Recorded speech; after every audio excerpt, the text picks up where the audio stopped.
and this is my agenda. I will first talk about phenotype-driven diagnostic approach and give an overview of inherited bone marrow failure syndromes and how we can arrive at their diagnosis.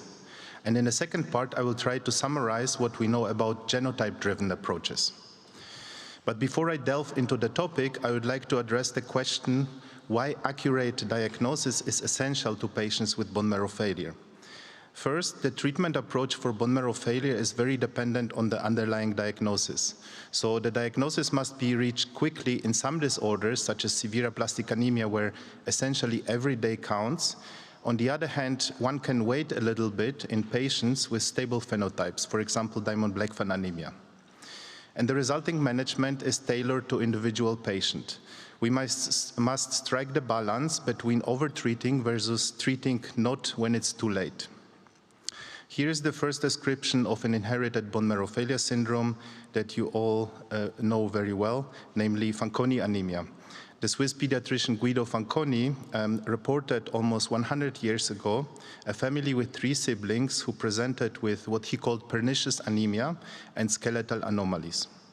And since then, several other bone marrow failure syndromes have been identified, and they were all classified initially based on the phenotypes alone, even when the genetic methods were not available. So in some of these diseases, single lineage cytopenias are typical. For example, neutropenia in severe congenital neutropenia, thrombocytopenia in the thrombocytopenia syndromes, namely congenital megakaryocytic thrombocytopenia, radioulnar synostosis with megakaryocytic thrombocytopenia, and thrombocytopenia absent radi syndrome, or anemia and Diamond-Blackfan anemia. On the other hand, when the genetic defect affects the early stem cell, this leads to stem cell loss and a hypocellular marrow, as seen typically in dyskeratosis congenita and Fanconi anemia, and some cases of inherited thrombocytopenias. Finally, some of these syndromes have a very high risk for the development of MDS and AML. Here, marked in red circles, are severe congenital neutropenia, Fanconi anemia, and Schwachman-Diamond syndrome. We might actually diagnose patients with these syndromes for the first time when they have already progressed to MDS or AML. Now, why these classical inherited bone marrow failure syndromes usually have pre-existing problems or a family history, there is a group of newer MDS predisposing syndromes that are often more difficult to diagnose. And this is because they can present with rapid onset MDS without pre-existing features. So in children, SAMD9-9L syndromes and GATA2 deficiency are the most common predisposing factors to MDS and are associated with monosomy 7. In adults, it seems that the most common MDS predisposing factor or predisposing germline gene is DDX41, accounting for at least 1% of all MDS cases in adults.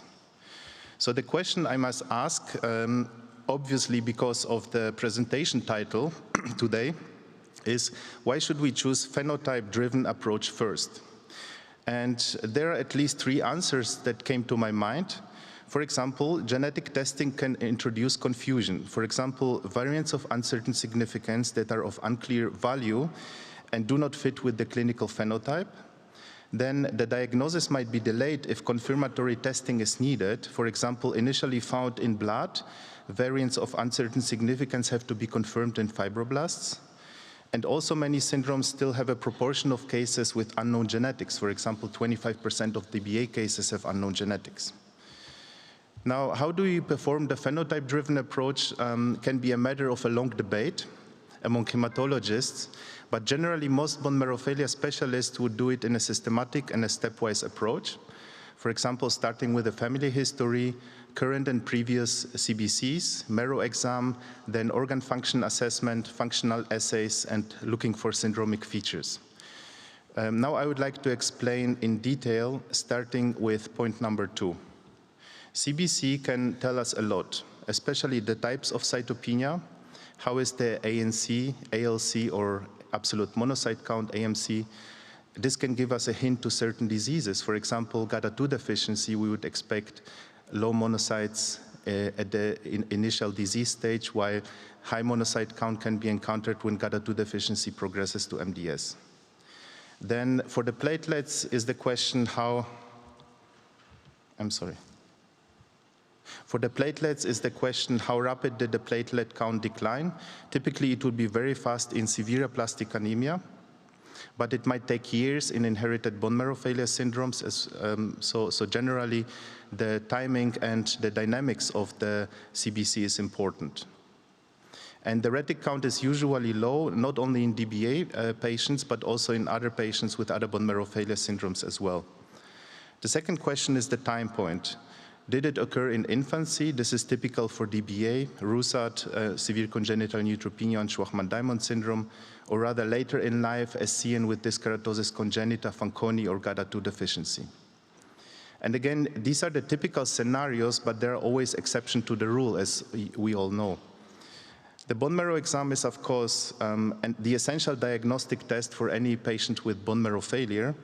We expect the marrow to be hypocellular in several inherited conditions, shown here, but also in acquired aplastic anemia and hypocellular MDS.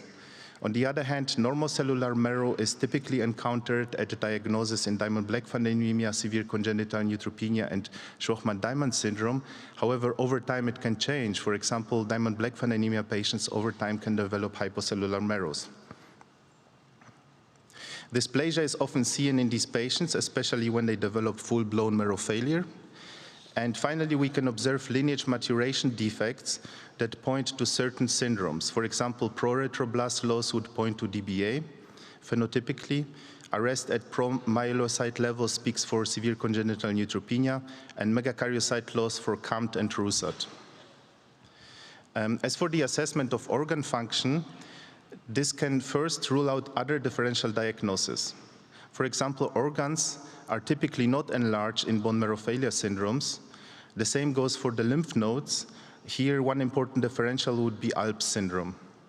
Elevation of liver enzyme is often seen in Shwachman-Diamond syndrome patients at diagnosis, but also dyskeratosis congenita patients later when they develop liver fibrosis. And restricted pulmonary capacity due to fibrosis can occur in patients with telomeropathies, dyskeratosis congenita, or also due to interstitial lung disease in GATA2 deficiency.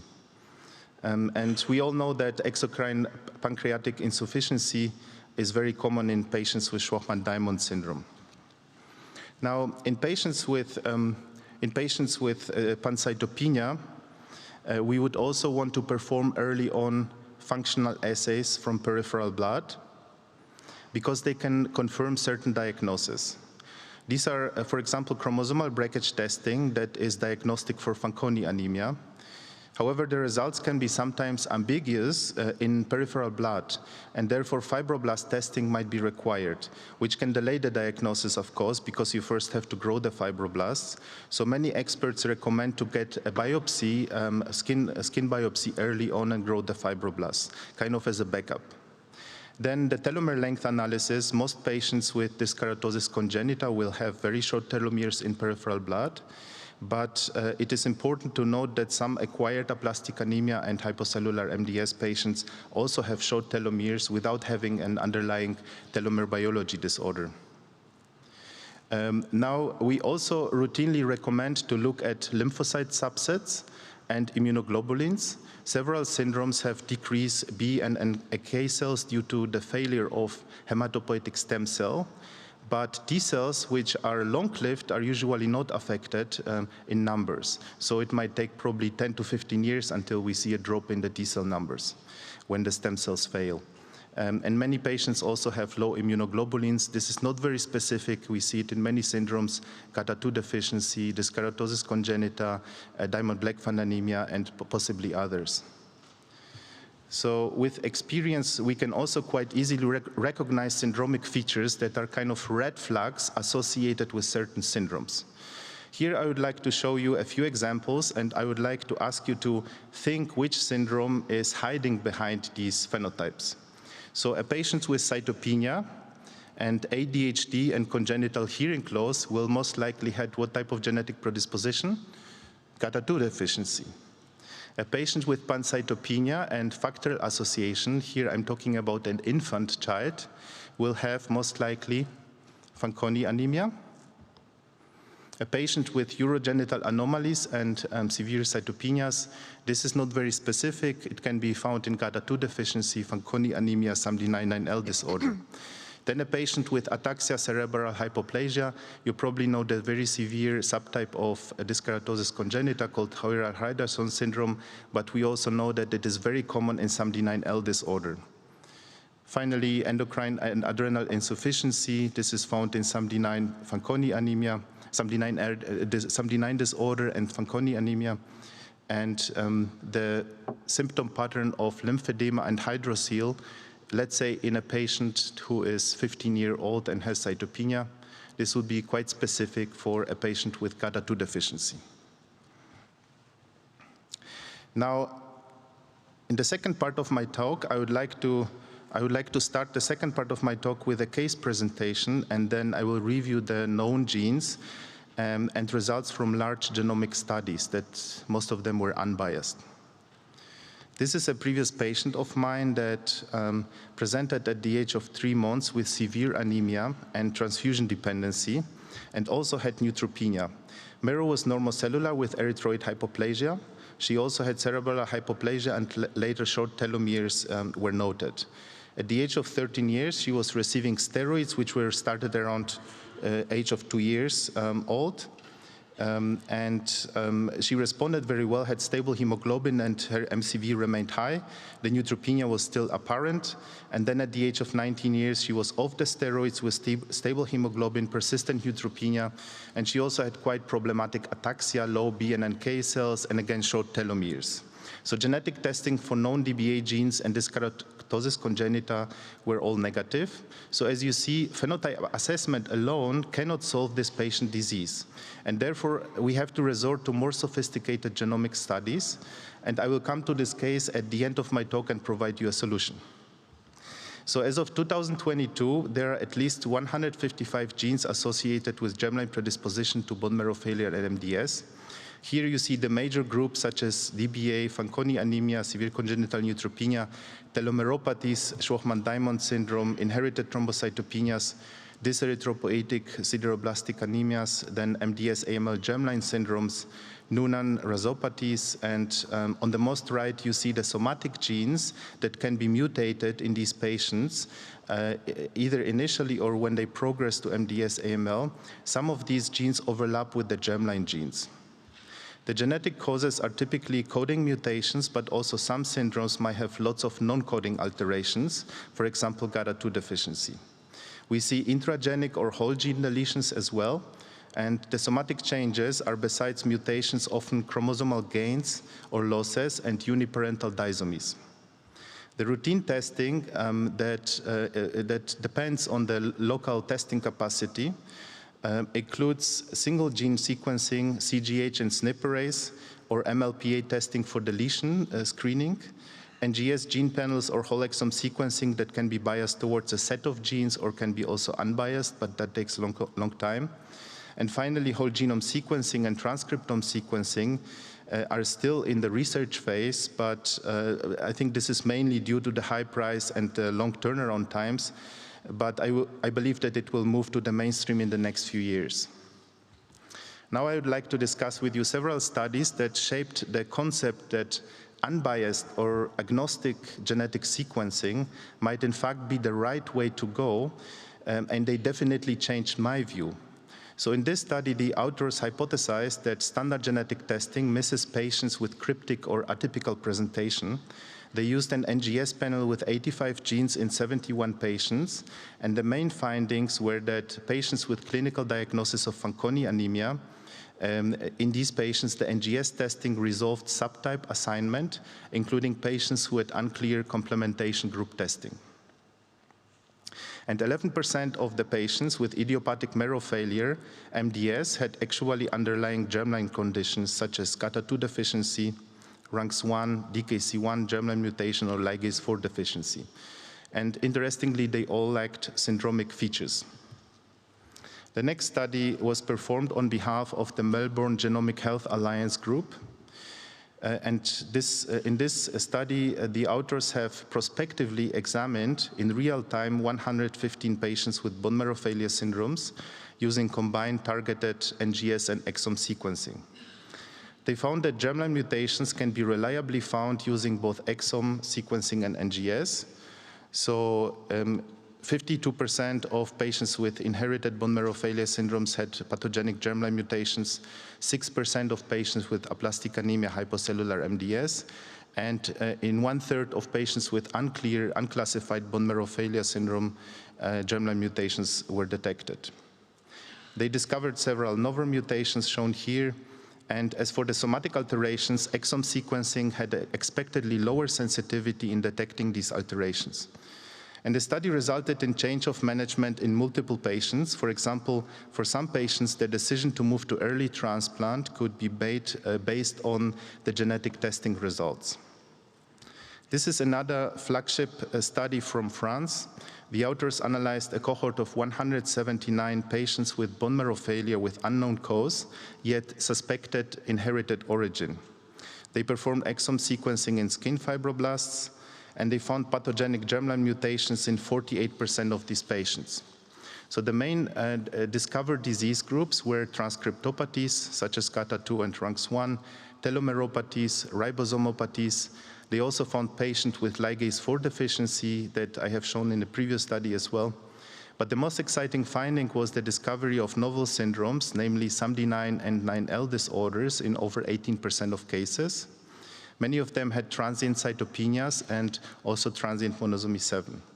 Then MECOM loss of function mutations in 7%. These patients had early onset severe aplastic anemia. And finally, ERCC6L2 in 8% of cases. This patient group presented mainly with mild pancytopenia and MDS. And this is a most recent large cohort study from Israel. The authors looked at 189 children with persistent cytopenias that phenotypically resembled MDS, aplastic anemia, or suspected inherited bone marrow failure syndrome. They performed upfront NGS panel testing in 154 patients. The remaining were analyzed first by Sanger sequencing, and then the cases who didn't have a genetic diagnosis were moved to NGS panel. And they found pathogenic mutations in 59 patients, which is 31%. The majority of them had bone marrow failure MDS syndromes. So in summary, nearly 1/3 of all the cases had an underlying inherited disorder, and most of the positive cases, here 80% of them had bone marrow failure MDS predisposition syndrome.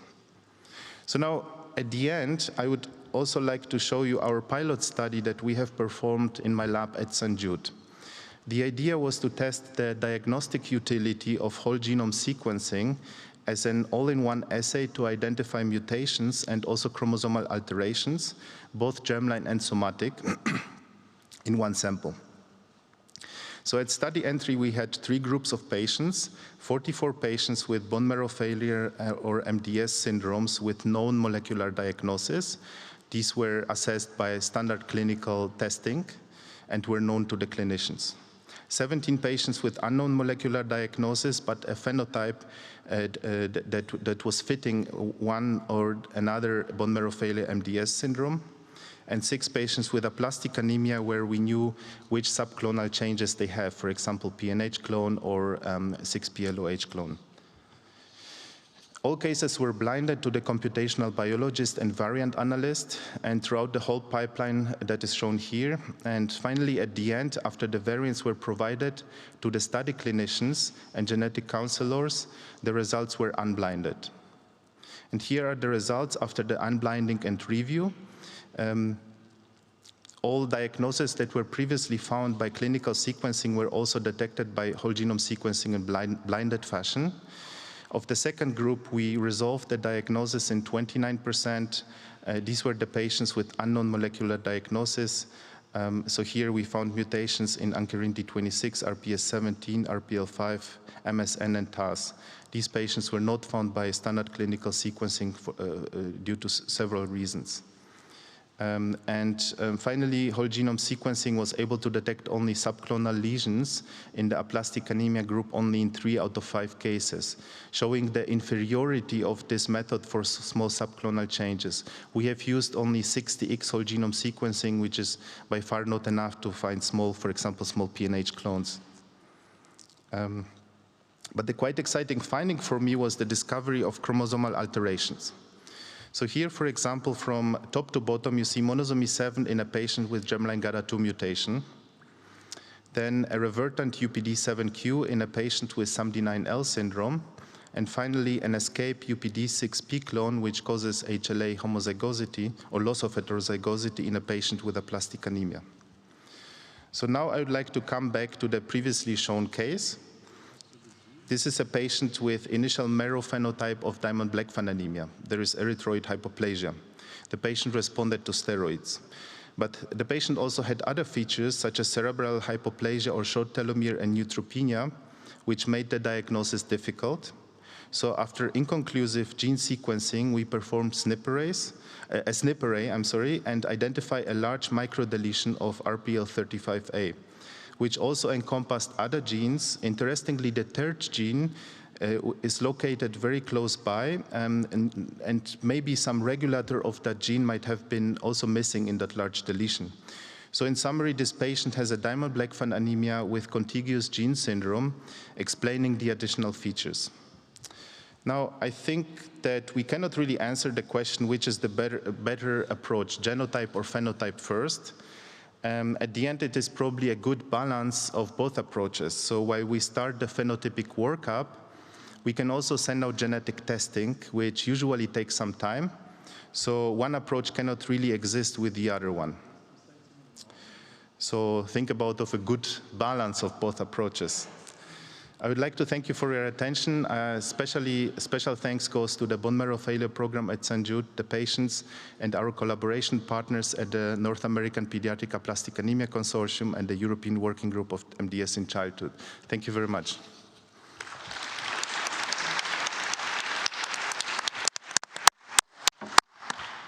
Thank you very much, Marcin, for a very nice talk. Is there any question in the audience? Or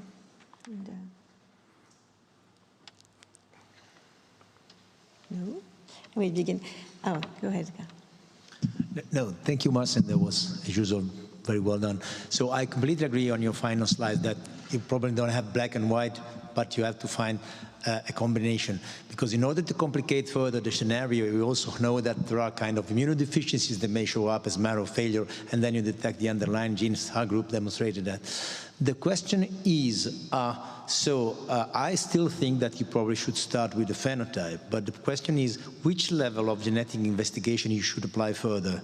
Sanger, just if a clear case of FA or telomere disorder, or NGS, or shift into the West or with the silico facilities. I think this is important. Now, with the new generation genetic tools, where do you set the bar for diagnostic depth in terms of genetics? Thank you, great question. I think that I would really make it dependent upon your local testing capacities and how well you work with your testing lab, or how reliable they are.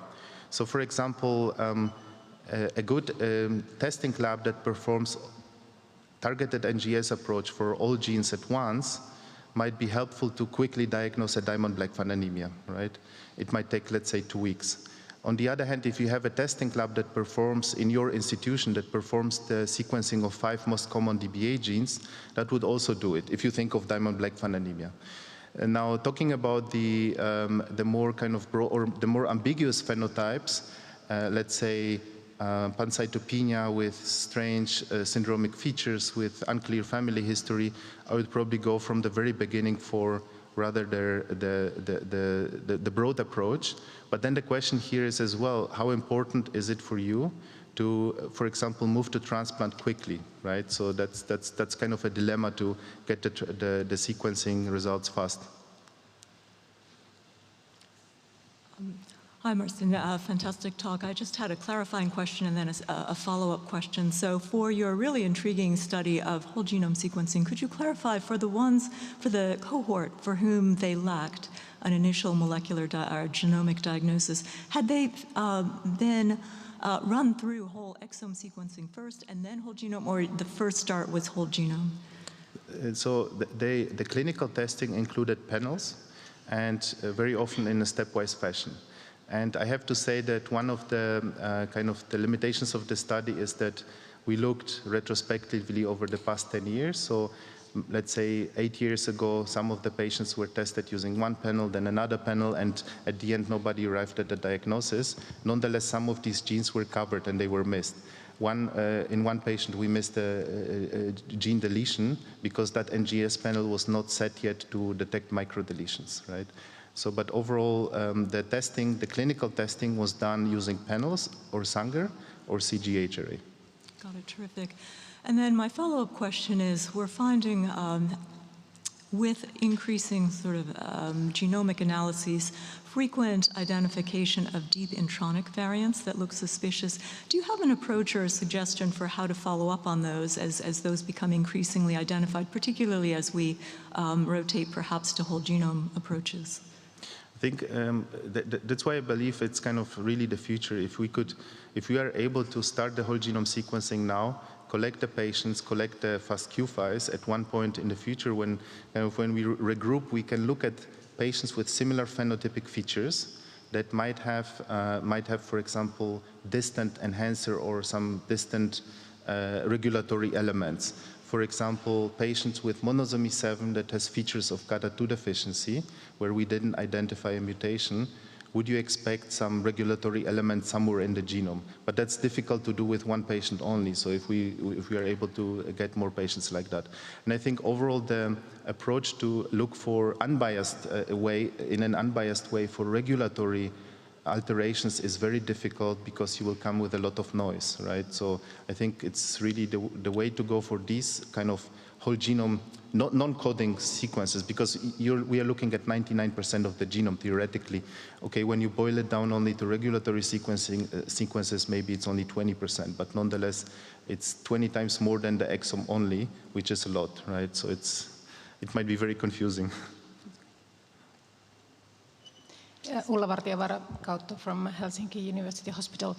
For today's diagnostics, would you suggest that if you don't find a reason by exome sequencing or panels, how would you manage with the CNV analysis? Would you perform right away the whole genome sequencing, wait for 2 to 5 years until it's in routine, or would you do a SNP analysis or whatever for today's?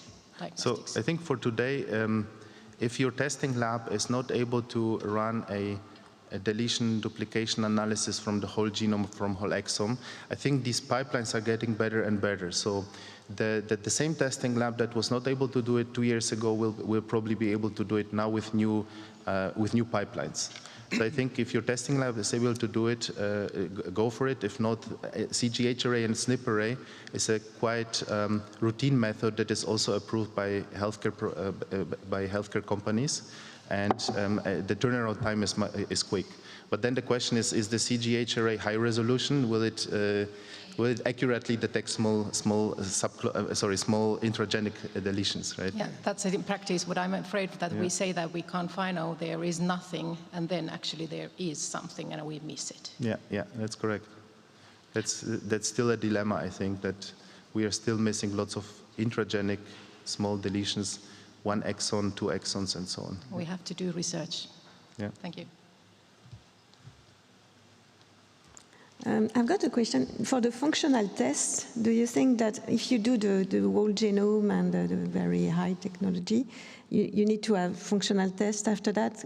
Is there a team that evaluates the time that you have to do that, and the final diagnosis came out after that compared to the phenotype approach? So I think, let's be honest, most of the functional assays are really research-based and not clinical-based. So besides Fanconi anemia and telomere length testing. So I think it is quite difficult for lots of these genes to find an appropriate lab that would do functional testing. So maybe there are 1 or 2, 3 labs worldwide that are really specializing in it. But then again, you know, we as researchers, we always say, yeah, it's not really 100%, so it's not really kind of clinical grade functional testing.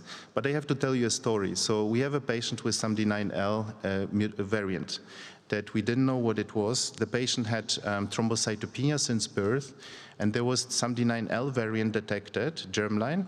In addition, the patient had POL-D variants in the polymerase D gene that were actually pathogenic, and another BRCA variant. So the question is the phenotype of thrombocytopenia in this patient, is it coming from which of these variants of uncertain significance?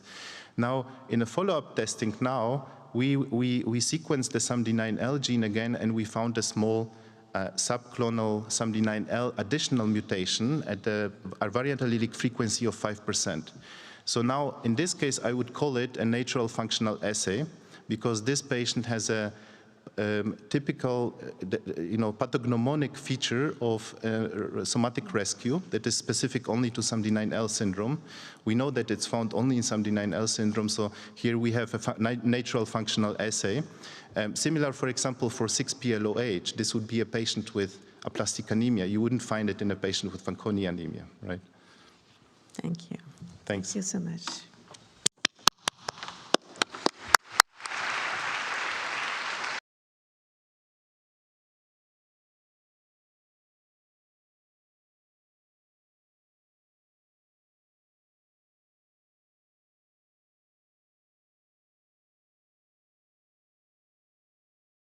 In Hôpital Saint-Louis, Paris, and is the director of the hematology diagnostic lab there. He's also the referent in France for Fanconi anemia and part of the reference center for the rare disease aplastic anemia. Thank you so much, Jean. Thank you, Lydie. So, Fanconi anemia. So, as you know, the Fanconi anemia is the most frequent cause of inherited bone marrow failure. And patients are usually diagnosed at the childhood age, median age of 6 or 7. And sometimes they have congenital signs, but they are inconstant, they are not specific. So the diagnosis is most often suggested at the age of during childhood. And many patients will be bone marrow transplanted at this age, and those who will not have a strong predisposition to develop MDS or leukemia, and those who will survive as a young adult have a strong predisposition to develop solid cancer. At any stage, the diagnosis can be done by this test we heard already, because we are lucky enough to have a functional test in that disease, which is very strong. The hypersensitivity to interferon crosslinker, we use MMC, mitomycin C, or d-epoxybutane, and there is this typical feature of breaks and radials. Then we use the FANC-D2 test, which was developed years ago by Alan D'Andrea, Kiko Shimamura, and that we found useful to speed up the diagnosis sometimes in the FA-core patient or D2. And once the diagnosis is done, we sequence with panels the FANC genes. There are 22 or 23, depending on the one that is questionable. And in France, in Southern Europe, A, G, and D2 are the most frequent, and there are more C in the US. So we don't do a molecular approach first, because there are so many genes, so many rare variants, that it is very difficult to interpret. And again, we have the luck to have this functional test. So very briefly, the FA pathway is involved in the clearance of the DNA interferon cross links. And these ICL are favored by the exposure to aldehydes, endogenous aldehydes. And when there is an interferon crosslink, there is what is called the FA core complex, the multiprotein, which is able to signal the damage and activates the K protein FANC-D2 and FANC-I. And once activated by monoubiquitination, they make a stable clamp that recruits downstream protein, what is the so-called downstream proteins, that nuclease that cut and unhook the ECL. Then there's a translation step and a last homologous recombination repair step. And all those genes can be rarely, but they can be proper bona fide found genes like D1, which is the BRCA2 biallelic mutation of BRCA2, and the S, which is BRCA1. It's very rare, but we experienced one recently in France as well. So this is the French Fanconi anemia patient cohort of 335 patients. And as you can see, this curve shows the BMF in the patient. So many of them will develop, the vast majority of them will develop at one stage some cytopenia. And this is the curve of stem cell transplantation.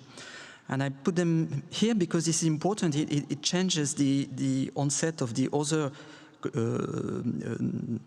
complication, the clonal hematopoiesis and AML. So the vast majority develop BMF with a median age of 6.8 years old, and more than half of the patients receive hematopoietic stem cell at a median age of 10.5. So there's about 3 years before the diagnosis and the transplantation. And for 130 of them, they were transplanted for severe aplastic anemia, meaning that they are protected from the clonal evolution, those patients. And in the remaining patients, the 200 remaining patients, 205, 98 developed clonal evolution with an immediate age of 13.8 years old, so a bit later.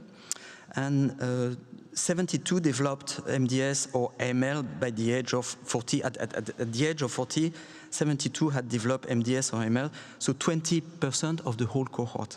And let's say half those who were not bone marrow transplanted. So the natural history in FA patient is that at the first stage of the disease, the early years, patients, they go into cytopenia, and the mechanisms are multiple. We showed years ago that p53, p21 can be activated upon unrepaired DNA damage, and we show that at that stage by the overexpression of p53, the overactivation of p53, a signature and a mice model that confirm that. It starts before birth and at early stage of the hematopoietic stem cell amplification.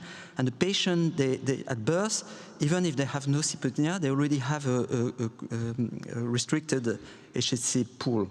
And there are other mechanisms like inflammation-induced HSC exhaustion, has been shown by the group of Mike Milsom, and transcription reprogramming, and like TGF-beta shown by the Alan Dandro group and MIC and so on. Then in that context, many patients will be transplanted. And then you replace by your healthy hematopoietic stem cell cells, and that's resolved for, at least for the hematopoietic tissue. But those patients who survive at this stage, because they have no severe cytopenia, they have two modes of clonal evolution. Either to go into reversion, and it can be direct without a stage of cytopenia by genetic reversion, and we'll be back on that, or they can transform with clonal hematopoiesis and MDS AML. So the reversion is something very special to bone marrow failure, and like Marcin has showed recently for SAM-D9, SAM-D9L, patient can revert. And they can revert by either point mutation, back mutation, or they can make a UPD, unisomy monoparental between both alleles if they are heterozygote composite. And then they create a neo-allele that will rescue the cell. The cell is not anymore a FA cell, and it will expand like a natural gene therapy. And this is good for the patient because they can be protected, and they can recover mild or normal blood cell count. The problem here is that there are two problems. The problem is that you can miss the diagnosis because in blood they are not anymore, the FA cells are not anymore FA. So this is why we perform skin fibroblast. And the other problem for them is that they are still at risk to develop all the other problems of Fanconi anemia, especially the mouse cancers. Then other patients will transform. And there are not that many data on those transformations, and I will show own data from the lab. Those patients have a strong propensity to develop secondary MDS AML, and it goes along with the accumulation of chromosomal copy number abnormalities. So we performed genomic, expression, and functional studies on those patients. And what we found was that there is a unique, mostly structural variant type, mutational signature in the FA-AML cells. By comparison, we sequenced the tumoral cell by comparison with the DNA extracted from the skin fibroblast cells. And what we found was that there is a high number of copy number abnormalities, as expected from the previous karyotypic and all the work that has been done before on karyotypes. And on 62 patients in which we perform karyotype and OSGH, we found these recurrent abnormality, 1Q, 3Q, and others, and some small deletion, like for example here in RUNX1. So by whole exome sequencing, you can see that the CNA are much more frequent in the FA-AML compared to a series which is the BIT AML study age match. We selected the age match patient, and there is no more mutation.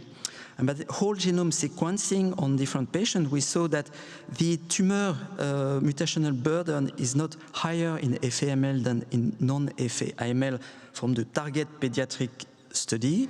So it is not a point mutation, hyper-mutated patient, but again, they have more copy number abnormalities, and especially small deletion between 10 and 250 kb. So the genome is riddled by small deletion, and those deletions can activate oncogene or inactivate tumor suppressor gene like RUNX1 here.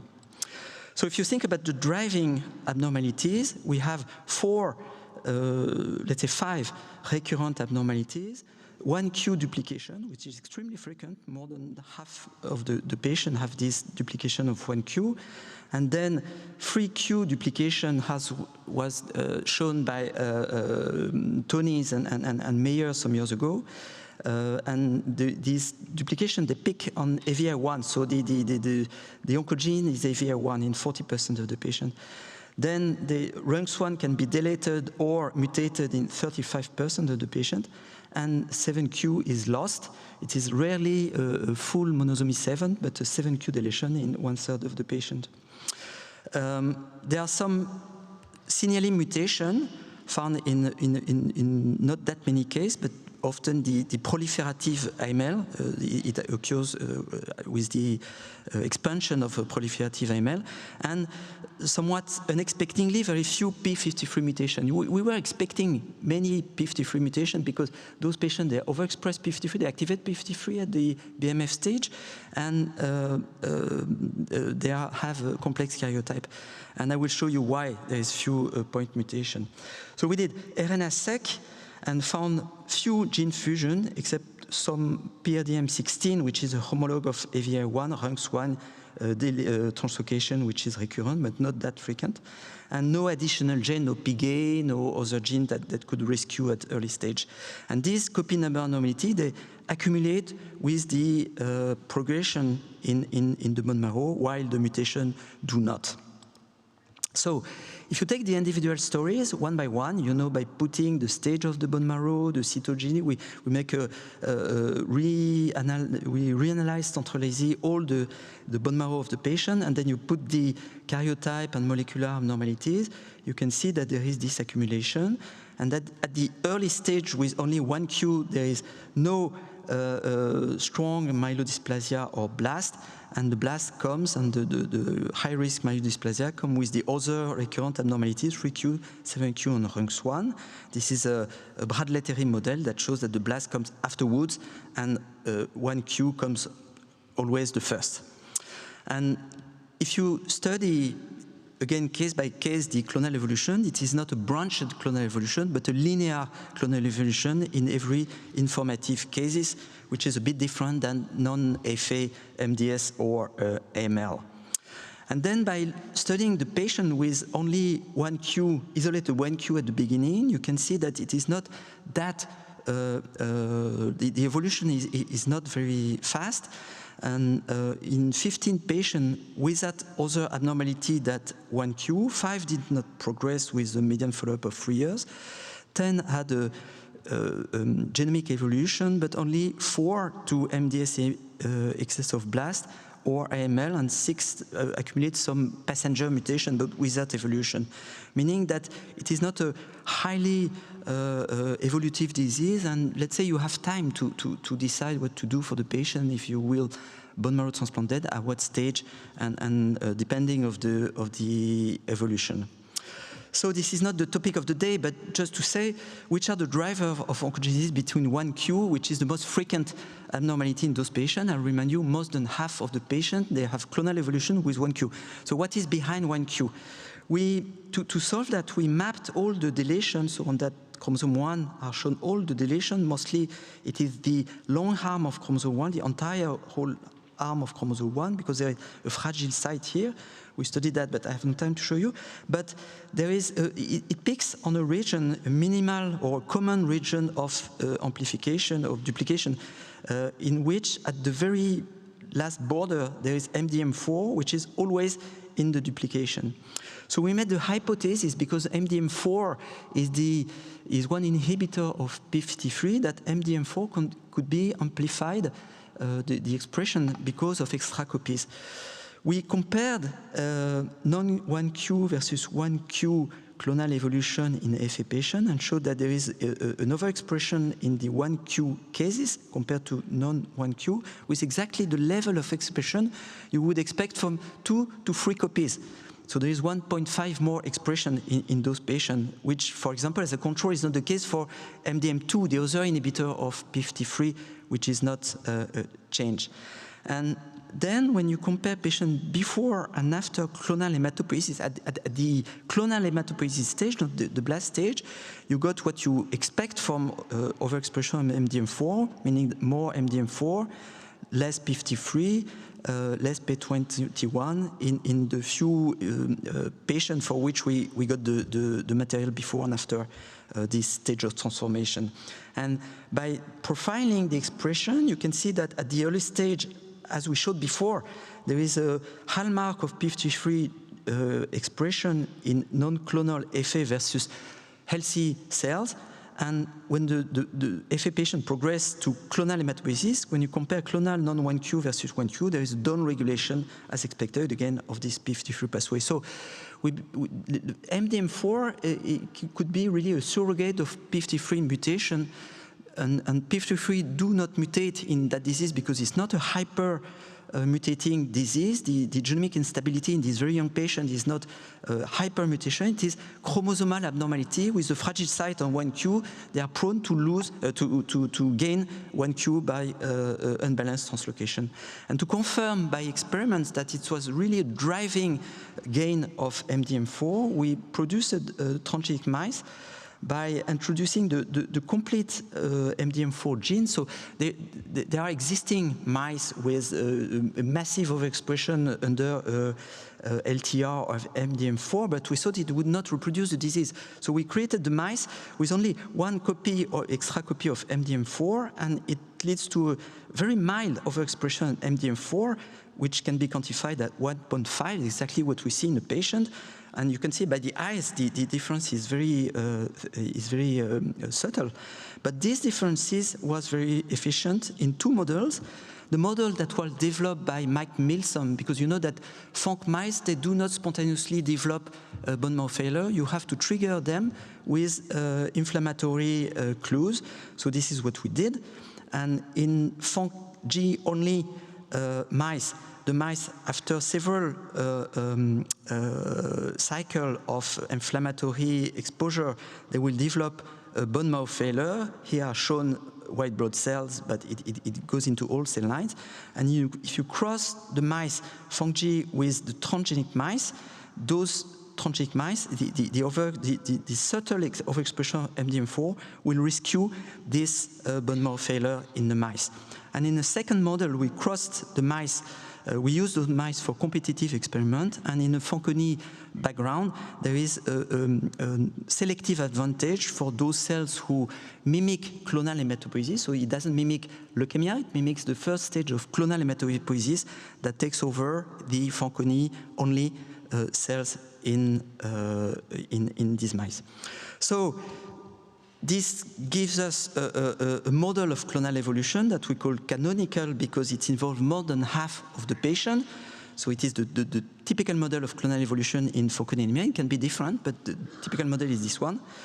With the first stage of aplasia due to genomic instability, PIF induction, all that I said before, TGF-beta overexpression. In that context, patients, they have this chromosomal abnormality, and any clone with a selective advantage will take the lead, and especially those patients, half the patients who have one Q with this MDM4 overexpression, the attenuation of PIF, which probably gives time for the cell to accumulate more chromosomal abnormality, which again is the intrinsic genomic instability in those cells. So they survive, and they survive with this genomic instability that allows to accumulate the other abnormalities, AVA1 for 3Q, monosomy 7, which is still unsolved in all those diseases, RUNX1, and RAS at the late stage of the expansion of AML. So we have a quite clear picture of the clonal evolution.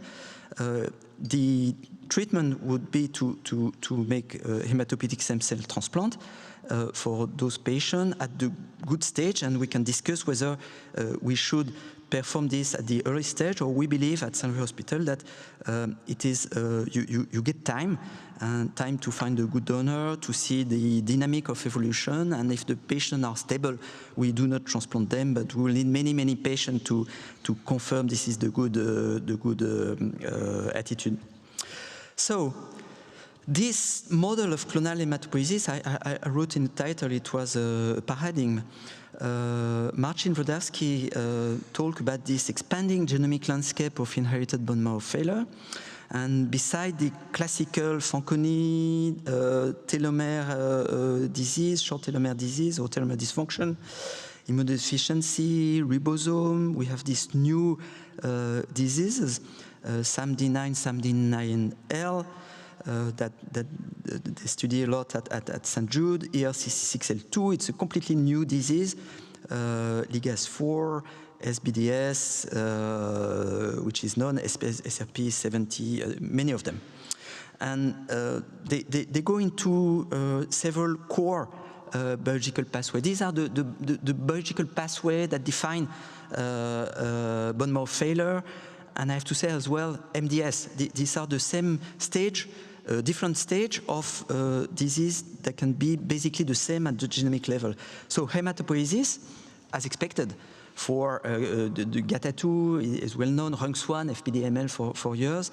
And then we have this new disease, MECOM, the AVA1 germline mutation confers thrombocytopenia or severe bone marrow failure, and all that which was discussed before, the telomeres, SAMD9, SAMD9L, which is probably an inflammatory disease, ribosome, and the Fanconi pathway, and other DNA damage response.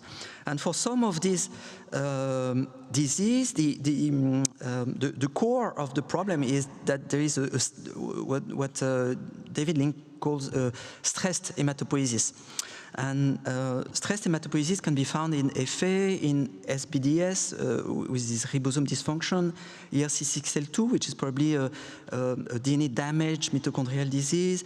XPC, we reported recently that patients with xeroderma pigmentism of one particular genetic subtype can develop, if they survive to their skin cancer, so if they do not develop skin cancer, when they get aged, they will develop with the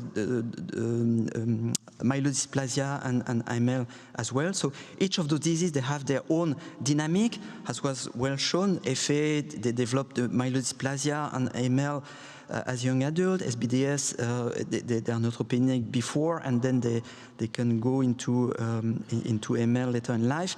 And it was shown previously by Coleman, Lisley, Akiko Shimamura, that they have clonal hematopoiesis. So this feature of abnormal pool, aplasia, or cytopenia, clonal hematopoiesis, and then progression to EB-MDS seems to be very well relevant for many of those diseases, knowing that at that stage we often found the same abnormalities, 7q, 5q, RUNX1, and so on. And then at a case stage of the balance between bone marrow failure and clonal hematopoiesis, in those diseases with stressed hematopoiesis, it seems that p53, let's say the attenuation of the p53 pathway by mutation deletion or MDS seems to be a key event. And this works for those diseases and probably for post-treatment AML as well, in which, if you think about that, when you treat the patient with chemotherapy, it's like an aggression of the hematopoiesis that goes into a stressed hematopoiesis. And here again, you got p53, PP1, MD mutation, and so on. And in some of the patients, you have what was described in the previous talk, somatic reversion. So in FONC, it is well known. In SAMD9, it is something like that. And there are other somatic genetic rescue, like, for example, as was really nicely shown recently, EHA2022 for SBDS, TERT promoter mutation, somatic mutation of the TERT promoter. And like Marcin said, for when you get some somatic mutation from SAMD9, it's a good tool to suspect strongly SAMD9 as a disease. It's the same when you get a somatic mutation of TERT promoter, you probably have an underlying telomere disease. So in conclusion, I don't know if I'm running late or not, but nearly half of the non-HSCT patients will develop clonal evolution. They have a unique mutational signature, which gives information in life on how the FA pathway protects human HSC genome against cancer. MDM4 duplication rather than p53 in FA HSC, probably because of the intrinsic chromosomal instability in those patients, not hypermutability. There is a canonical stepwise route of secondary AML in human, and then you can monitor those patients by staging, and the staging in the lab, we're still doing karyotype, which is a single cell analysis, FISH, which is always a single cell analysis, or we still do RSCGH or more sophisticated abnormality, and NGS especially for RUNX1. And then you can stage those patients, and there are propositions to treat the patient according to this staging. And I would like to thank people from the lab, all the people from the reference center, especially Régis Peffoul-Latour, Thierry Leblanc, my colleagues and friends, and all the leading people from France in pediatry, genetic, and hematology, and people who help us for many, in many situations. And I thank you for your attention.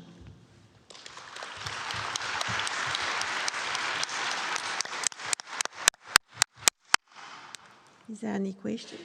Merci. Thank you for the spectacular talk.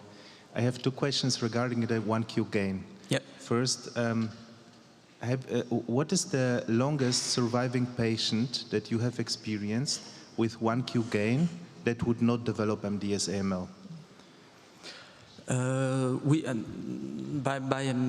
In memory, we have a patient which is almost 10 years old. 10 years, and she has the isolated 1Q. But eventually, do you think that they all progress? Well, eventually, I do not know. It might be very well. So when we reviewed all the bone marrow of those patients, the cytologists used to say that for them, the most predictive feature to go into, but we have to make this more formal, the most predictive tool would be changes, as expected. But sometimes you have a level of myelodysplasia, and this myelodysplasia stay stable. So when things are changing, and the people who treat the patient, they know that when the cytopenia change, you know, when they start to change, then you have to look at them, check everything. So it drives also the timing of follow-up for the patient. For some patients, I'm not sure it is useful to make every 6 months or year a bone marrow aspiration. For some others, you really keep them under your eye. And now, if I can ask the second part of my question. So P53 gain or overexpression should protect the hematopoietic stem cells from development of MDS AML. We know that of these 5 cases of gain of function P53 mutations, germline, which have dimer-Blackfan anemia phenotype or kind of hematopoietic stem cell failure phenotype.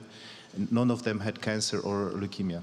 Now, regarding the 1Q gain, so if the P53, if the 1Q gain attenuates P53, what is the further mechanism for MDS AML development? Is it only the MDM4 gain that kind of suppresses P53? Is it enough, or is it the interplay between MDM4 and the Fanconi DNA repair pathway? Well, I can only be speculative on that, but again, the overexpression of MDM4 is very subtle, very mild, and I guess it gives you just a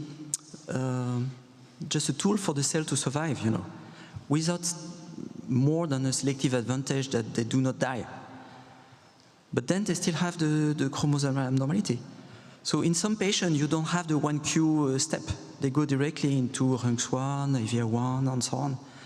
So I guess it gives time to the cell to survive. And again, if the patient, they have a severe aplastic anemia, they will be bone marrow transplanted. So more than half the patient, you never see them again because, I mean, in terms of hematopoietic evolution.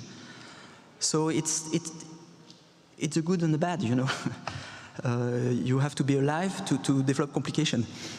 And the cell will survive, and it opened the door for the cell to evaluate. So whether or not there is an interplay between P53 and the pathway, the FA pathway by itself, I don't know. I can tell you that we try to cross FA and P53. You can do that, but the mice survive very poorly. And my guess would be that this is too much unstable for a cell to have no P53 at all, and a FANC instability as well. So with a bit of MDM4, it just allows to subtly fine-tune the cells. This may be an answer. Carlo? Yeah, thank you, Jean. Now, I would like to stress one thing that came up while you were answering to Marcin. So I think that the outline of the bone marrow transplant throughout the genetic course of the events was very well targeted. So you did not place that at the level of 1Q minus story, but a little bit far ahead. Because based on also your evaluation, out of the 15 patients who had this kind of genetic alteration, only 4 developed MDS AML, which means 30%. So I would like to stress also for those people dealing with guidelines that detecting this kind of cytogenetic alteration may not automatically means the drift to the transplant. And I agree with you, so you need more. Maybe if you put that along with some morphological changes in the marrow, then there can be the time for transplanting. But in my view, based also on your data, I think that UQ minus cannot be enough. Yeah. So the meaning is that you don't have to rush on the bone marrow transplantation unless you got blasts. That's right. That's right. Because you don't have to forget that bone marrow transplant solves the problem of bone marrow failure, but creates many more problems. And we know that it impacts negatively on the occurrence of tumors. So it's a matter of balance. Yeah. Thank you. Fully agree. John, yeah. Sorry, go ahead. Just here. Yes, the five. Very nice data. Just as an adult hematologist seeing these Fanconi patients after they come from the pediatric setting, it's quite reassuring to note that you say that only 20% have got progression to AML, MDS in that cohort. So what sort of practical advice would you give for these patients who either present in adulthood or come from a pediatric setting of what do we need to monitor before we intervene if needed? Is this due to their phenotype, which is milder, or is there some other protective factor which is happening? Well, I would say it depends. I'm not sure I completely get the question, but I would say it depends of the age. And after the generality, each patient is special. So in early stage, you would look for the sum, the size, the malformation, and the cytopenia. And then later, you will keep an eye on the adolescent, on the transformation. Often at the age, and practically this is the age in which they don't want to come back again at the hospital to get the bone marrow aspiration. And this is the age of high risk of AML and MDS. Then you got a plateau in those patients. And later it is the mouth. I don't know if it was your question. Sort of. If they don't have other solid cancers and they're presenting at 30s, 40s, and 50s, is that because they have a phenotype genotype which is milder, or is there other events which is happening which are protected? This is something not completely solved. We see, because the cohort is getting more older, because now we know how to treat them and to bone marrow transplant them properly. So the median age of the cohort is getting older and older. And half of all patients now, they are adults. And the problem are not the same. So why do these patients stay attenuated? Clearly some are revertant, some others have clonal hematopoiesis, and some we don't really know why. There might be a leaky mutation or something like attenuation. We work on that in a moment. Thank you. Aquino, the last question. And short answer, please, Jean. I will try. I will do a short question. So you had shown elegantly in some prior work that you had done that P53 mutations were protective in a way against bone marrow failure in Fanconi patients and models. Have you seen this 1q amplification in patients who have developed bone marrow failure, or does it somehow seem protective? Yeah, I guess it's protecting. No. With a terrible consequence, a potential cost, of course. Yes, with the cost. Right. With the cost that the cell remain, and with the cost that they are unstable, so they can evaluate. And the same, yeah. No, go ahead. Just a comment is that then we can try to I had no time to show that, but by inhibitors of MDM4 we can find those cells. But then we will accelerate the onset of the bone marrow failure. So in my view, it has to come with the support of healthy cells. So it can come in combination with a bone marrow failure, with a bone marrow transplant, or even gene therapy. Why not? Thank you. Thank you. So the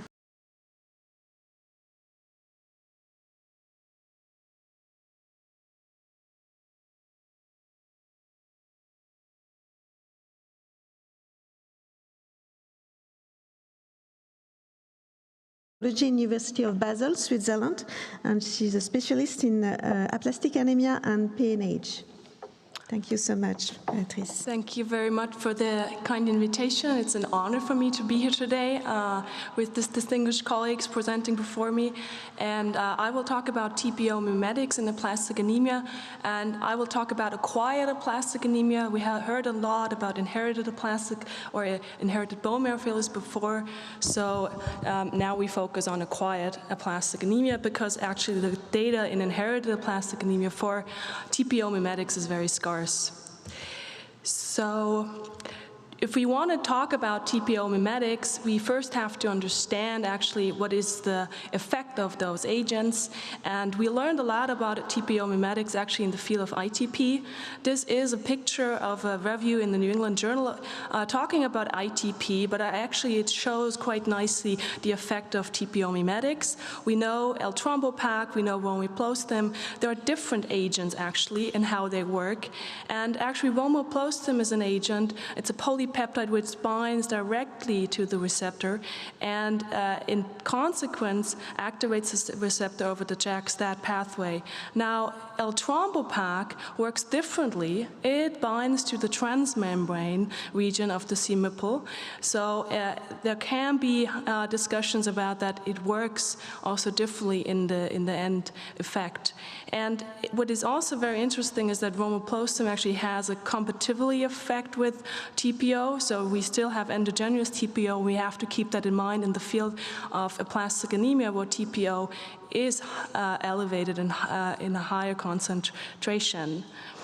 So keeping that in mind, we have to now come back to the field of aplastic anemia, because in the field of ITP, we were of course interested to stimulate megakaryocytes and thereby increasing platelets. Now in the field of aplastic anemia, and that is the interesting component here, we learned that actually TPO mimetics can stimulate also hematopoietic stem cell and progenitor cells, and that is actually the reason why those agents were tested then in this field. Now, TPO mimetics have potential other effects, and that all these other effects were the reason to test those agents in aplastic anemia as well. So there has been data actually that eltrombopag, for example, increases regular T and B cells by inducing then tolerance. That's a very interesting concept in the field of acquired aplastic anemia. It can also decrease interferon gamma and TNF-alpha release, so it plays a role also for immunomodulation. And that's very interesting and has been published in the Blood 2019 by the NIH group. It has an effect by bypassing the inhibitory effect of interferon gamma. Now we know that interferon gamma plays an important role in the field of acquired aplastic anemia, and it suppresses hematopoietic stem cell. So if we can actually bypass that, that might have a huge effect on our patients. And in the end, which is a really nice observation, is that eltrombopag, at least, can induce iron chelation and depletion over time, and that can be seen here on the left-hand side, where actually patients who received eltrombopag could be iron depleted. And that is a very interesting feature, because we know a lot of those patients are transfusion dependent and have iron overload. So it's a nice other effect we can achieve. Now, the first attempts in aplastic anemia, and if this was a population of acquired aplastic anemia, were done actually in the refractory setting. This was the pivotal trial published in the New England Journal in 2012 by the NIH group, and they tested eltrombopag monotherapy for 12 weeks, and they tested this in a higher dosage than we know from ITP patients. So the reason for that was actually that they wanted to have an effect, although aplastic anemia patients already have a high level of TPO. And what they could see, and this is shown nicely here on the left-hand side, that actually in all lineages, platelets, hemoglobin, and neutrophil count, with eltrombopag, those values increased over time. So you could actually observe true lineage response in some patients, or also some lineage response only on platelets or neutrophils. And you could see that right ahead and morphologically by looking at the bone marrow, as you can see here, where you have a hypercellular bone marrow at the beginning of the treatment, and then it increases in cellularity. So the effect is clear. And in numbers, it showed a 44% hematological response. What we have to keep in mind, the response, it took time. It's different than in ITP. It was not in weeks achieved, rather than in months. So that was the reason why colleagues from the NIH then, of course, tested eltrombopag not only in the refractory setting, but also in first line. That was a phase 1/2 study published then in the New England Journal in 2017. And they did that in 3 cohorts. So in cohort 1, they applied eltrombopag from day 14 to 6 months. The reason was they started at day 14 because they were kind of nervous to apply eltrombopag together with ATG because of side effects. And the second cohort, then they reduced the duration to 3 months, thinking about clonal evolution as a potential long-term side effects. And in the cohort 3, then they started at day 1. And the difference is tremendous regarding overall response in those 3 cohorts, because as you can see, only cohort 3 actually, or the cohort 3 achieved the best response with 95%. And this is a huge difference when comparing this to historical controls, where the overall response after 6 months was 66%. So we have a huge effect with eltrombopag actually in the first-line setting as well. Now, this was, of course, a single-center study at the NIH, and it was not randomized. So the severe aplastic anemia working party from the EBMT then generated the so-called RAISE study. It was a multi-center randomized phase 3 study, and it tested then eltrombopag with horse ATG and cyclosporin in the field of acquired aplastic anemia. You could give eltrombopag for 3 months or had to stop it then if you achieve complete remission, or you either then prolong therapy for at least 6 months, but then you had to stop. And of course, cyclosporin, as we know in this field, was given for full dosage for 12 months and then was tapered over the next year. So what is the result of this study? And that has just previously been published this year in the New England Journal.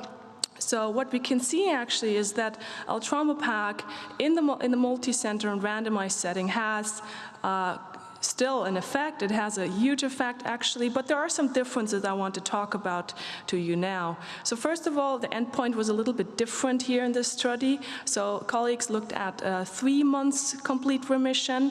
The reason for that is actually that the 3 months time point is quite important in aplastic anemia because as we know, if we apply ATG and cyclosporin in those patients, they're not in a complete remission right away. They are transfusion dependent in many times over several months, and that makes them at risk for infection and severe bleeding.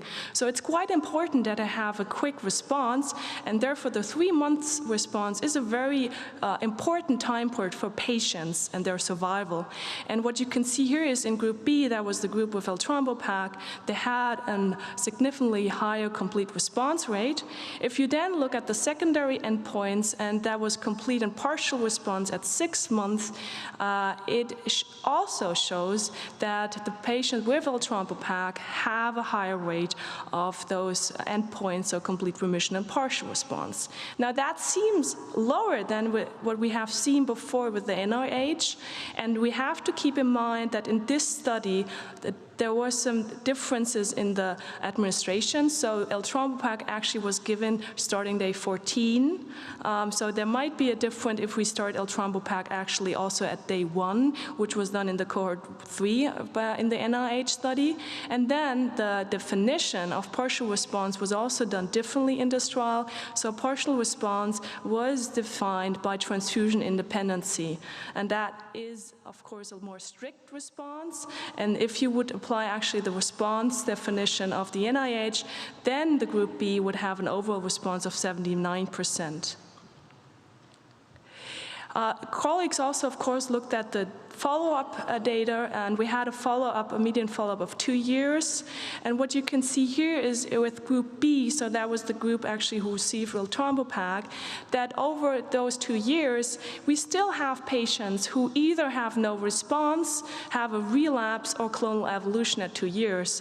That is a pretty high percentage, actually. So overall, already we can say at this point that eltrombopag is not the whole solution for this disease. We have to keep in mind that in many patients, actually, eltrombopag was reinstituted, also in the group A, so patients who were not treated from the beginning with eltrombopag was used as a rescue therapy. So in the end, overall survival was not really influenced in all those patients, but still, if we look at eltrombopag first line, there are patients who actually have no response, relapse, or clonal evolution. Now, if we think about clonal evolution, we always have worries about actually transforming to MDS and AML. And we were very interested actually if there was a difference with eltrombopag. So there was always the worry that we actually induced transformation more early, but that was not the case. So colleagues also, I'm not showing this here as a picture, but colleagues looked at somatic mutations over time, and somatic mutations actually were present as well in group B and A, and they were present at a high frequency, but they didn't increase differently over time. So it seems that eltrombopag has no poor effect in this setting. But what we have to keep in mind that the clonal evolution actually was more earlier, and I will show data for this later on. Now, eltrombopag was not only tested in severe aplastic anemia or very severe aplastic anemia, as I showed before, because the RACE trial was only done for this population. Eltrombopag was also tested for moderate aplastic anemia. Now, we have to keep in mind that moderate aplastic anemia might include some inherited disease as well, and we heard about that now in the talks before, that some of those inherited diseases, so no mutation is found, and they're kind of cryptic, and most likely a lot lot of them present like moderate aplastic anemia. So this was a population, it was a small population, also published by the NIH, where they tested eltrombopag monotherapy for 16 to 20 weeks, and they could see a hematological response in about 50% of patients. They could not see any increased rate of clonal evolution. In fact, there was a low rate of, for example, abnormal cytogenetic abnormalities, and it had no impact on somatic cancer gene mutation. And that's kind of relieving if we think about eltrombopag, also for the moderate aplastic anemia patients. I think personally it will be very interesting to see how the effect it will be with combined therapy, so eltrombopag together with cyclosporin, and there's a study out. It's the so-called EMA study. It is still recruiting in France, Germany, and Switzerland. And I'm motivating you, if you have patients you would like to include, you can do this now still, because I think it's a very interesting concept. You can not only use eltrombopag by stimulating stem cells and increasing the pool, you can also use cyclosporin to decrease the immune effect, which plays a huge role in acquired aplastic anemia. So this is a study where you can include patients with moderate aplastic anemia in a very early phase of the disease, and then test this compound actually randomized, either a cyclosporin with placebo or a cyclosporin with eltrombopag over several months, and then you have to stop. Now, I want to touch upon shortly on pediatric aplastic anemia. I'm not a pediatrician, I have to say. I'm an adult hematologist. But of course, this is a very interesting question if eltrombopag is also useful in this population. There have been some studies around, and it's still controversial, I would say, if eltrombopag plays a role. And we have to keep in mind that in the pediatric setting, actually immunosuppressive treatment is very effective by itself. It has a high response rate in comparison to adults. So it will be a question if eltrombopag actually has a huge impact to increase those already high numbers. So this was one of those studies which have been published in this field. It was also from the NIH, testing actually eltrombopag first line together with Horth ATG and cyclosporin for 3 or 6 months. And this was done age dependently regarding dose. And overall, at least in this cohort, they saw no difference in overall response or complete response. But I have to say, this was also a small cohort. You can see EPAC group, 40 patients here. And therefore, we have to be a little bit careful. Still, right now, I think eltrombopag has no role in pediatric aplastic anemia. And in those patients, actually, it's quite important to consider transplant. Now, has eltrombopag a role in regarding clonal evolution long term? That's already, as mentioned, one of the worries we all had. And there's now data around. So first of all, there's data around in the refractory setting. And the NIH looked at this intensively. And you can see here that actually eltrombopag has an effect in kind of that sense that it speeds up clonal evolution, kind of, because clonal evolution occurs now mostly within 6 months. I think that's a kind of important message for clinicians, because if you do bone marrow puncture follow-ups, you're quite safe actually if you do that in the first year after treatment, and then you will actually catch a lot of those cases, and on the long term you might need less bone marrow punctures, as several patients actually don't like bone marrow punctures.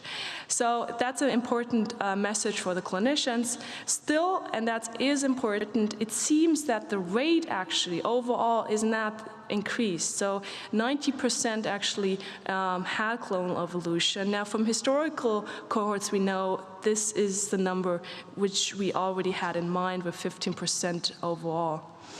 Now, this was in the refractory setting. How is it first line? And that was a publication also recently published in the Blood from the NIH group, and they looked at their data from their cohort receiving ATG and cyclosporin and eltrombopag. And I think there are some very key points out of this for clinical practice. First of all, we can learn when patients relapse. So you can see here, there are specific time points when you stop eltrombopag or you lower cyclosporin after 6 months.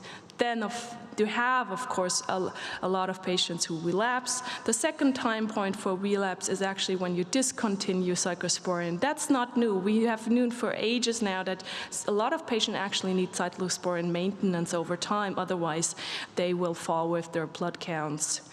So I think this is important, but it hasn't changed actually too much in comparison without eltrombopag. So there are specific time points where we have to keep an eye on our patients. And then what is about clonal evolution? Clonal evolution is also in this cohort not increased. It takes place in about 15% of responding patients, and this has been looked at in a follow-up of 4 years. So at least now we have some longer follow-up data. In this cohort as well, and this is really interesting, clonal evolution did take place much earlier. So it's what I already said in the refractory setting. Eltrombopag kind of speeds up clonal evolution, and this is something we have to keep in mind for our clinical practice then. Now, I want to touch upon romiplostim with this slide and come then to an end, because romiplostim is a TPO mimetic we already know from ITP, but there is not too much data around yet for the aplastic anemia patients. Nevertheless, we have now results from the refractory aplastic anemia patients. There was a 2-3 study where this was tested in aplastic anemia, but we have to keep in mind this was a study where included patients also with moderate aplastic anemia. So it was 60% actually who had moderate aplastic anemia. So it's difficult to actually compare this data a little bit. They used romiplostim at a high dosage and titrated it over the next weeks regarding response, and the response was quite high with 84% hematologic response at week 27. We maybe have to keep in mind that that was potentially due to the fact that they included more moderate aplastic anemia patients. There is now a trial also in the first-line setting, and the results are actually presented at this Congress.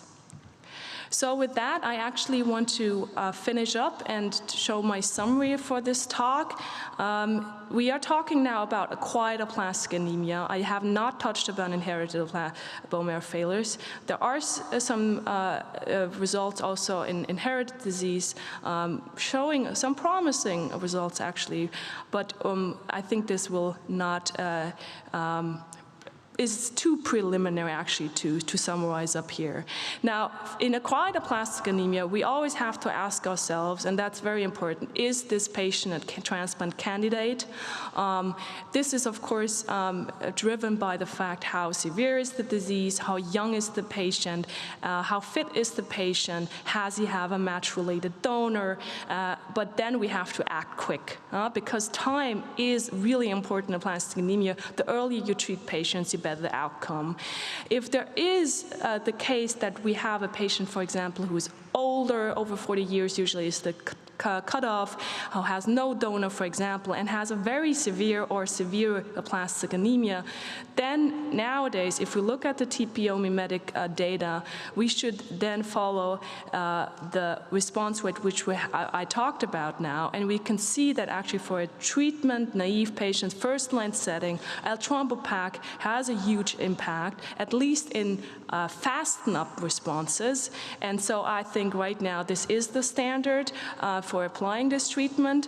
And romiplostim in the first-line setting, we don't know yet. We will have to learn at this Congress, and we'll see if this is going to get to the clinics. In the refractory setting, eltrombopag monotherapy has been tested, and it hasn't response. It will be interesting also here, actually, and this is actually already been done in clinics, to combine it with cyclosporin. And then it also will be interesting to see more data with when we post them. I talked about this one trial where it has a huge response with 84%, but we have to keep in mind it was a population including a lot of moderate aplastic anemia patients. And then of course moderate aplastic anemia patients, we have the data with the EPEC mono, so it is a useful agent, but I think it will be much more interesting to combine it with cyclosporin. And in the end, pediatric aplastic anemia, I think right now there is no robust data to actually recommend this.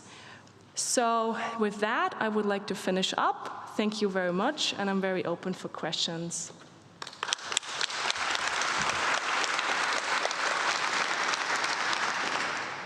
Thank you so much, Beatrice. Thank you, Beatrice. So I have a question for all the speakers, because I think it's time to rediscuss the meaning of clonal evolution in the setting of bone marrow failure, because Jan showed us clonal evolution which are not really detrimental, because, I mean, clonal reversion actually is a good clonal evolution. We know that we have clonal evolution toward MDS and AML, but now we know very well that somatic mutation by itself, most of them do not affect the outcome. So we have clones, no way, especially if the stem cells are not too many. And we have to be very careful to identify the ones which really drive the further outcome, because of course we have some therapeutic intervention like stem cell transplantation, but in the end, well, let's say at the moment, using the 1% cutoff in historical, I mean, in patient receiving immunosuppression only, 2 out of 3 patients have clonal hematopoiesis. And we know very well that the real problem is not higher than 10 to 15%. So how we can put all this data together? It's very important because, I mean, for us who are quite expert, could be easy, not really. But for the rest of the physicians, I think we have to give some kind of recommendation. Yeah, thank you very much, Antonio, for this important question. I maybe would start from a clinical standpoint. So I think we now have the huge potential, but we also have the huge disadvantage to have all this sequencing data. So we have somatic mutations in aplastic anemia with a very high percentage, but we have to actually distinguish between somatic mutations and myeloid cancer gene mutations. That is the first step we have to do. And then which is also very important, we have to still perform cytogenetics. We should not forget this technique. It's a very important technique, and it's easy to be done actually, at least by fish in this field. And this actually is a very good technique to show clinical relevant clonal evolution, not clonal hematopoiesis. And with clonal hematopoiesis, it's quite difficult actually, because nowadays we have those results with several mutations when we get back the results, and then what would we do with that? And I think we should be very careful actually to overinterpret that and to make therapeutic decisions out of it. And we have to learn a little bit more about that. I think we have now follow-up of 4 years. I mean, it's a long follow-up, but it has to be actually be done longer. And I know that studies are around actually to look at that. But for the time point now, I think we have to keep to the data what we have, and that is the data from the NIH and from the RACE study. And I think for now, if we do bone marrow puncture in the follow-up field, we should not take somatic mutations, not cancer, myeloid cancer mutations, as a sign for clonal evolution, and do therapeutic decisions out of it. That's from my side. But I guess, Jean, maybe. I completely agree with both of you, and I think we have to be very careful. And we are all clonal. There are papers from the Sanger Center and Vassiliou 2 days ago that they show that we all of us, we have clones. And we are clonal. As soon as we get older, our hematopoiesis is getting clonal. So the answer would be we have to treat patients, not mutations. And accumulate data, as you said, I completely agree. We have to make karyotypes and then look the bone marrow and treat patients when they really progress. Yeah, well, that's my point. Yeah. We are clonal, and we have evolution in our cells. Rather, I would prefer clonal progression, because that means that you are changing something in your cells and in your disease. I was very impressed by the data from the Harvard, the SBDS data. They have children with p53 mutations at birth, and 10 years later, there's nothing. So it doesn't mean because you have a p53 mutation that they will progress. The data from Coleman, Lisley, and Akiko. So I completely agree with you. Yeah, we still need some random events to get progression to malignancy, and actually we don't know how we can predict this. So probably for SDS it is the loss of the second allele, the deletion, the biallelic deletion of 53 mutation, but it probably depends in each disease. Thank you. I've got a question. L-Thrombobank, you say that it leads to iron chelation and depletion. Is there any clue for that? And the next question is that in the RACE study that you say that patients who are transfusion independent respond better, do you think it also is better the iron overload is less in that patient? So regarding your first question, it is an iron chelator. I think that's the mechanism, as we know already iron chelator, which we use in the field actually. And I always explained actually that when I prescribe L-Thrombopac, you should not, for example, take it together with milk products, etc. So that's the effect actually. And I think it's a nice effect in aplastic anemia since they're mostly iron overloaded. Regarding your second question, I have some difficulties. Could you repeat? Perhaps I didn't understand well. In the RACE study, you say that the good responder were transfusion independent compared to the other one? No. The transfusion, I think it was, I mentioned that in the field of the response definition, not regarding response. Okay, but it doesn't... So this was not looked at actually. Okay. Yeah. Thank you. Thank you so much. Thank you.